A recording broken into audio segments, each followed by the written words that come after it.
차례도 한 잔 드시고 오셨나요? 네. 지금부터는 어떻게 애하고 책을 가지고 놀지? 근데 제가 우리 손녀들이에요. 근데 그 첫 번째 사진은 그냥 춤추고 노래를 워낙 좋아하는 애라 귀여워서 한번 찍은 건데, 그 옆에 애들은 뭐 하고 있는 거냐면 신문에서 글자 찾기 놀이를 했어요. 신문에서 글자를 찾아가지고 나머지 이렇게 찢어졌잖아요. 그래서 이걸 가지고 장식을 해보라 그랬더니 이렇게 꾸미고 싶다는 거예요. 이게 결국은 책놀이는 아니지만 글자 찾기 놀이가 얘네들한테 활자에 대한 관심을 갖게 하면서 나중에 놀이로 연장되는 그림이어서 제가 여기다 한번 올려봤습니다. 어머님들 이렇게 한번 해보실래요? 잡지책. 그래서 저는 어디 가면 그 미자본이나 아니면 헬스센터 가잖아요. 그럼 오래된 잡지 같은 거 버리는 거 있으면 제가 갖고 와서 아이들한테 갖다 줘요. 똑같은 글자 찾기, 새로운 글자 찾기 이런 것도 하고, 그걸 오려가지고요, 입만 다 오려가지고도 붙여갖고 어떤 입이 제일 예쁘지? 이런 놀이도 하고 있거든요. 되게 재밌죠? 재밌을 것 그게 같아요. 노래를, 놀이라 그래가지고 너무 어려운 맨날 장난감만 살려고 하시지 말고 버려지는 것들이 굉장히 많아요. 심지어 있잖아요, 저는 그 분리수거장에 가면 오래된 책들 버리잖아요. 그것도 다 들고 와서 이상한 책이 많답니다, 저희 집에. 그런데 그 책 읽는 뇌라는 책을 쓴 사람이 있어요. 이 메리언 울프 미국 대학의 교수인데, 이분은 뭐냐면 독서해야만 뇌가 영역이 활성화돼서 기억력, 사고력, 창의력이 모두 좋아지는데, 책 안 읽는 사이는 인간도 퇴화한다 그래요. 특히 여러분 생각해 보세요. 아까 얘기했지만 우리 포너사피언스 시대고 디지털 기기에 의존하는 우리 10대, 이게 그때그때 필요한 거 정보만 찾아요. 늦지도 않아요. 이게 가장 큰 문제예요.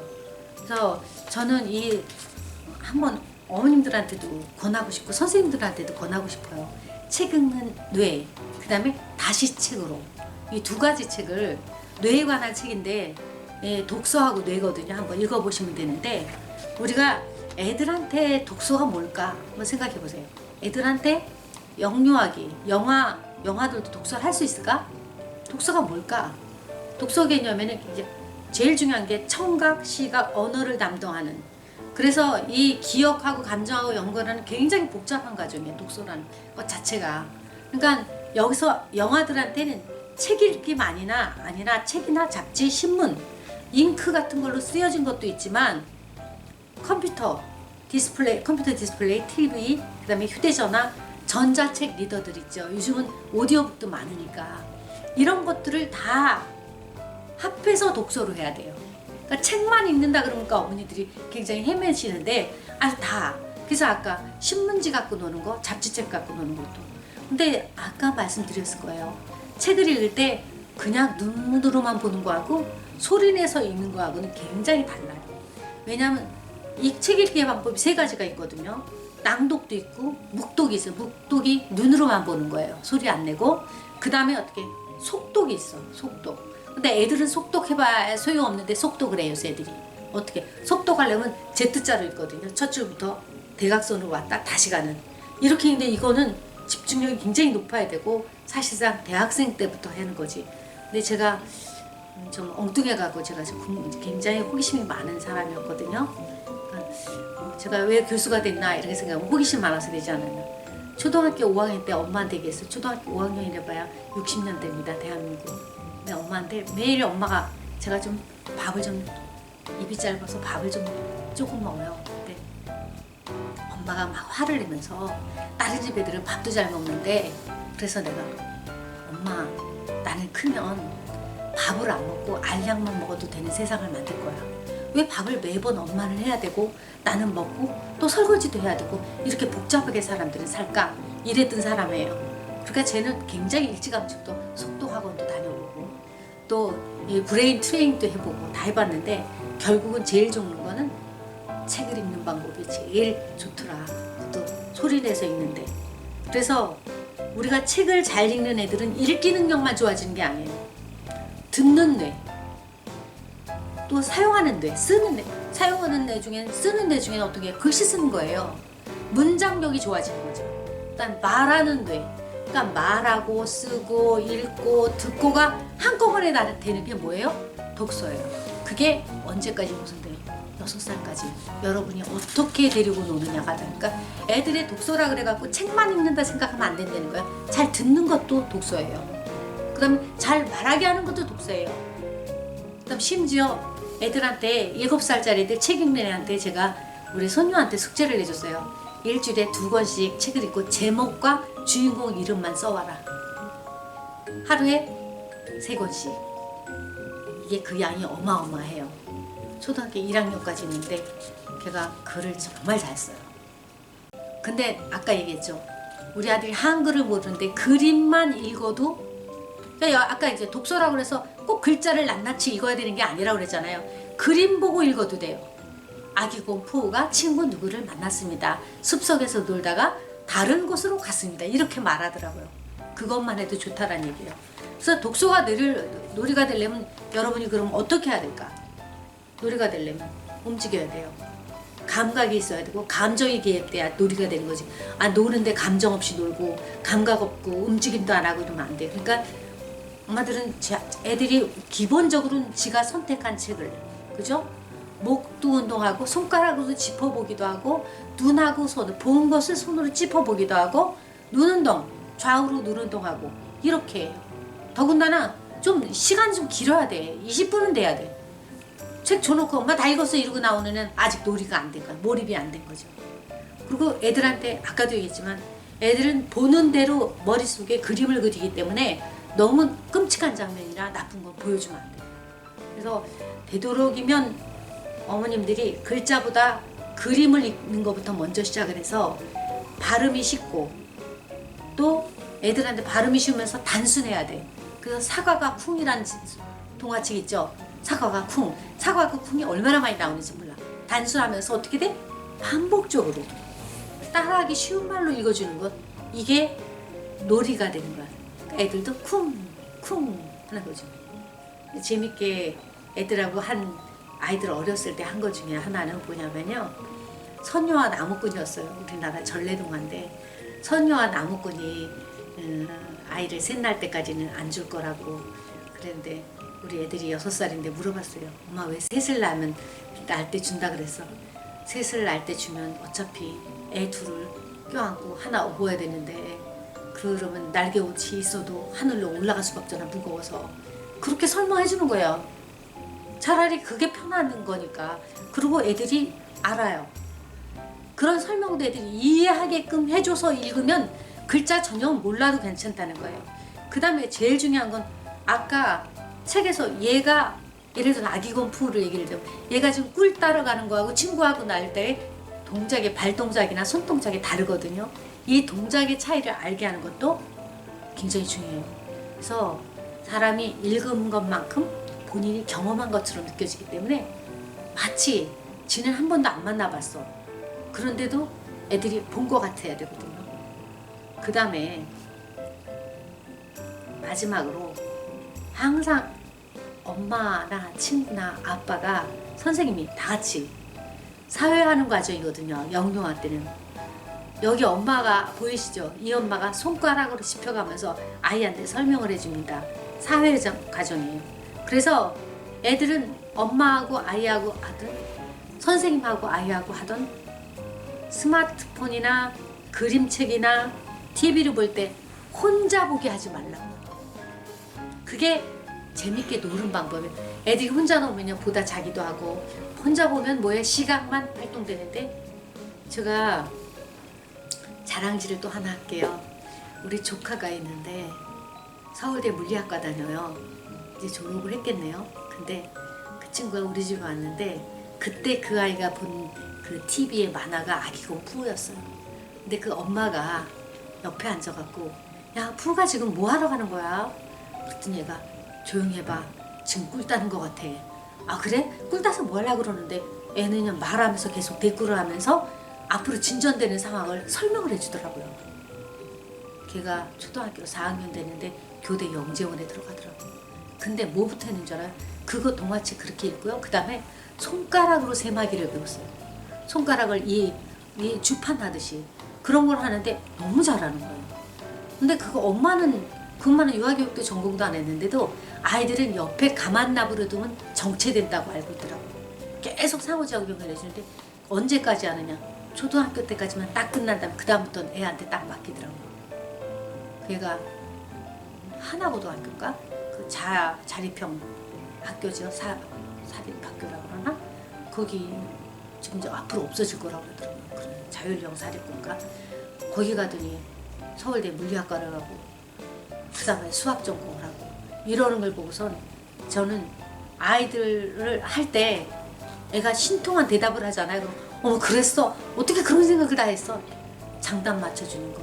그러니까 독서가 아이들한테 독서는 혼자 조용하게 묵독을 하는 것이 아니라 상호작용 하려면 이게 놀이라는 거예요. 그러니까 애들하고 놀아줘야 되겠다고 생각하고 한 번씩 나는 어머니들이 적어도 30분이라도 그 애들이 길게 못 놀아요. 힘들어서 20-30분이라도 그렇게 해주는 게 좋다. 그래서 제가 지금부터 독서가 놀이가 되기 위한 방법을 구체적으로 5가지만 제시를 해드리려고 해요. 몇 가지는 서론이고 그 다음에 어떤 내용을 얘기를 하냐면 첫째, 영유아기 독서는 오감각을 다 활용해야 돼요. 아이들의 뇌는 언제 뭐라 그랬어요 아까? 입력이 중요하다 그랬잖아요. 입력이. 그래서 눈, 코, 입 다 감각으로 해서 뇌신경세포를 자극하기 때문에 자꾸 왔다 갔다 하네요. 근데 여러분이 그거 할 수 있겠어요? 애들한테 모든 감각을 다 활용해 주는 거. 그래서 첫 5년이 모든 감각을 다 활용한다. 여러분이 그렇게 생각하시면 될 것 같아요. 눈, 코, 입으로 다 해야 돼요. 그 다음에 본보기가 있어야 돼요. 선생님 여기가 이상한데 그냥 이대로 할게요. 본보기가 돼야 되는 건 어른들이 1년에 책을 한 번도 안 읽어. 그러면서 애들한테 책을 읽으라고 그러면 읽어지냐 이거죠. 그러니까 분위기를 책을 읽는 분위기로 바꿔가지고 이렇게 지금 유치원이 됐건 집에서가 됐던 이렇게 읽는 분위기가 있다면 그리고 애들하고 독서하는 시간을 가져야 된다. 그 다음에 세 번째는 뭐야? 이거는 세 번째로 갔어요. 첫 번째는 어떻게 돼? 오감각을 다 써야 된다. 그러니까 책에서 향기가 나도 좋고, 그죠? 책에서 향기가 되고 책을 보고 같이 움직여도 좋고. 그 다음에 두 번째가 중요한 게 아까 얘기한 대로 본보기가 중요해. 아까 애들한테 뭐가 있다 그랬어요? 거울신경. 거울이 있어서 애들은 본대로 해야 돼요. 심지어 우리 아들은 돌 좀 지났는데요. 우리 남편이 계속 담배를 펴요. 옛날에 모나미 볼펜을 보면 하얗죠. 그런데 걔가 앉아가지고 모나미 볼펜을 하나를 들고선요 후 한 다음에 여기다 털어요. 재 터는 거예요. 모나미 볼펜이 자기가 보기에는 담배랑 똑같이 생긴 거예요. 돌밖에 안 되는 애가 소파에 앉아가지고 그 짓을 하고 있는 거예요. 그래서 내가 우리 남편한테 애들 앞에서 냉수도 좀 마시지 말라고 그랬는데 담배를 계속 피니까 옛날엔 진짜 무식했어요. 담배를 피워요. 근데 그 아들이 어려서부터 담배를 피는 것만 봐서 지금도 걔는 담배를 안 피고 있어요. 무서워요. 안 그랬으면 좋았을걸.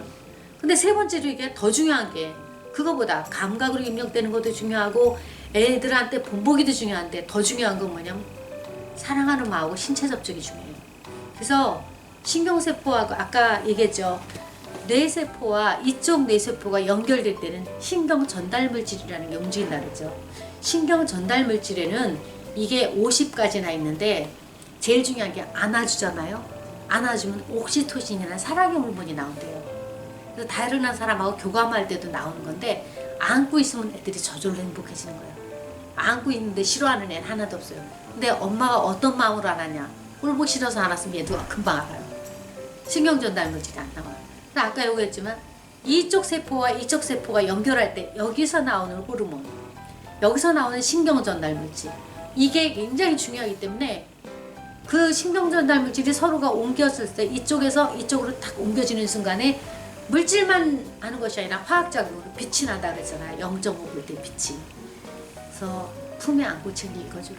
그래서 내가 2돌 전에 아기들을 가진 사람한테는, 양육자한테는 항상 어머님들이 직장에 다니시건 안 다니시건 안고 책을 무릎에 안고 읽어주는 게 굉장히 중요하다는 거라서 품에 안고 책을 읽어주는 엄마 보기만 해도 좋잖아요. 근데 그 안에서 굉장히 뇌 신경전달물질이 좋은 것들이 나오기 때문에 애가 편안한 아이가 된다. 만일에 애가 까탈스럽다면 지금이라도 반성해 보세요. 내가 얼마나 사랑스러운 마음으로 얘를 많이 안아줬던가. 굉장히 중요해요. 6살도 사랑스러운 마음으로 안고 엄마가 이번엔 안고 읽어줄게 이런 게 좋아요. 그래서 저는 유치원 교사들한테도 얘기합니다. 여러분이 시간이 된다면 10분 정도라도 하루에 한 번씩 하나씩만 돌아가서 애들하고 안아주고 지낸다면 얘네들은 문제가 하나도 없을 거라고 이렇게 말을 해요. 그래서 사람과 신체 접촉이 중요하다가 아니라 내가 뭐라 그랬어요? 절대적이라고 그랬어요. 절대적. 그 다음에 여러분들이 알아야 되는 건 아무리 중요하다고 하지만 어떻게 해야 돼요? 책 읽기의 주체는 누구야? 애들이에요. 애들의 발달 수준과 호기심의 정도가 중요해요. 맨날 전집 사다 놓고 읽혀주면 아무 소용이 없다라는 거예요. 그래서 영유아가 관심이 있어 하는 것부터 시작을 하세요. 일단. 그런 다음에 디지털 기기도 활용을 많이 해야 되는데 문제는 디지털 기기를 하더라도 어떻게 해야 돼요? 애들이 상호작용 안 하면 안 돼요. 상호작용 안 하면 아까 했잖아. 태블릿 PC를 본다 하더라도 지금 태블릿 PC를 보자라 스마트폰을 본다 하더라도 이거는 시대를 거스를 수가 없어. 다 그렇게 가니까. 그래서 사실상 이 사람 누구예요? 빌 게이츠. 빌 게이츠잖아요. 이 사람도 디지털 왕국을 만든 사람이나 마찬가지예요. 마이크로소프트 회장이니까. 근데 이 사람이 오늘의 나를 있게 만든 거는 도서관이었다고 했어요. 하버드 졸업장보다 더 소중한 것이 독서하는 습관이었다는 거예요. 초등학교 때부터 할머니가 굉장히 훌륭하셨어요. 엄마 아버지가 굉장히 부자야 이 집은. 그래서 바빴어요. 그때 당시에 초등학교 때 컴퓨터를 사주고 한번 분해해봐라 이렇게 한 집이었으니까. 그런데 할머니가 그거보다 더 중요한 건 뭐 하는 거다? 책 읽기다. 그리고 어떻게 하는 거다? 다른 사람을 이해해주고 공감해주는 거다. 그래갖고 추수감사절 같은 때는 그 칠면조를 먹잖아요. 미국에는 그 칠면조를 죄다다 마을 사람들한테 나눠주면서 같이 우리 손자 누구라고 이렇게 얘기했다는 거예요. 제가 여기서 해주고 싶은 얘기는 맨 위에 나와 있는 거예요. 우리의 뇌는 직접 경험하지 않고도 생각만으로 변할 수 있다는 거예요. 그래서 독서를 많이 하면 다른 사람의 경험이 다 내 거로 돼. 뭐 우애가 좋은 형제들. 그게 우애가 좋은 형제란 우애란 말 걔네들 한자를 알아요? 다 한자잖아. 근데도 그걸 읽으면서 형이 아우네 집에 벼단 갖다 주고 아우가 또 밤에 형 집에 갖다 주고 그걸 하면서 지가 뭐야 뇌 속에 형제 간의 우애를 저절로 배워지는 것이 책이에요. 우리가 자기 방식으로 읽고 자기 생각과 감성으로 자신들이 자기 인생을 살아갈 수 있도록 아이들을 이끌어주기 위해서는 독서가 정말 중요하다. 그런 얘기였습니다. 여러분, 제가 급하게 안 내다가 갑자기 영상이 왔다 갔다 해서 좀 헷갈리셨겠지만 제가 이야기하는 핵심은 다 이해하셨을 거라고 생각합니다. 오늘 이 시간을 마련해주신 원장님한테 감사드리고 선생님들한테 정말 감사하고 여러 어머님들하고 다음번 랜선 교육에서 만나서 여러분들이 궁금해하는 걸 한번 질의응답을 받도록 하겠습니다. 이상으로 마치겠습니다. 감사합니다. 감사합니다, 교수님. 우리 어머님들 랜선 부모 상담 시간에 뵙도록 하겠습니다. 감사합니다. 네, 어머님들 강의 잘 들으셨어요? 혹시 소파에서 들으셨어요? 이불 속에서 들으셨어요? 아니면 아이들 재워놓고 우리 엄마 아빠가 같이 들으셨는지 무척 궁금합니다. 예, 랜선이다 보니까 좀 한계도 있죠. 하지만 오늘 교수님이 강연해 주신 내용 3가지 한번 얘기해 볼까요? 오우, 말씀 너무 잘하셨어요. 첫 번째가 그쵸, 포노사피엔스 시대라고 하는데 이게 무슨 의미가 있는지 스마트폰에 대해서 말씀을 해주셨죠. 두 번째로는 아이들의 뇌발달에 중요한 게 무엇인가 이것을 말씀해 주셨고요. 세 번째는 뭐였죠? 독서활동이죠. 예, 아이들하고 어떻게 하면 전문가가 아니더라도 우리 엄마로서 할 수 있는 독서활동 어떻게 할 수 있을까 그런 부분 말씀을 해주셨습니다. 저도 내내 박수 치면서 또 교수님하고 눈으로 상호작용 했는데 우리 어머님들도 그렇게 상호작용 적극적으로 랜선으로 하셨을 거라 생각이 들고요. 네, 도움이 되셨다면 너무너무 감사하고요. 많은 댓글을 좀 달아주시면 좋겠습니다.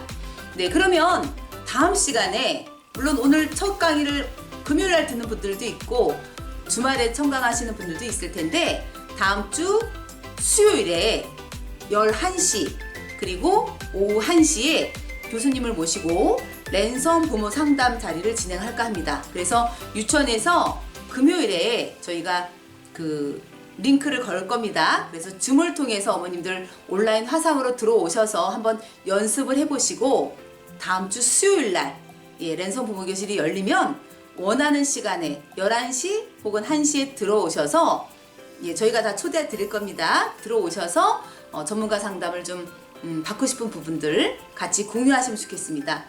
질문이 없으셔도 들어오셔야 된다고 봐요. 왜냐하면 우리가 질문을 통해서 다른 분들이 질문을 하는 것을 통해서 또 서로 공유하면서 또 우리가 생각의 그릇이 커질 수 있거든요. 그러니까 난 질문이 없는데 안 들어가면 안 되나 이렇게 생각하지 마시고 자녀 교육하는 부분에 있어서 좀 긍정적으로 공유할 부분들 많이 공유하셨으면 좋겠습니다. 아무쪼록 우리 적극적인 우리 오산대학교 부설 유치원 어머님들 그때 랜선으로 뵙기를 바라겠습니다. 수고 많으셨습니다.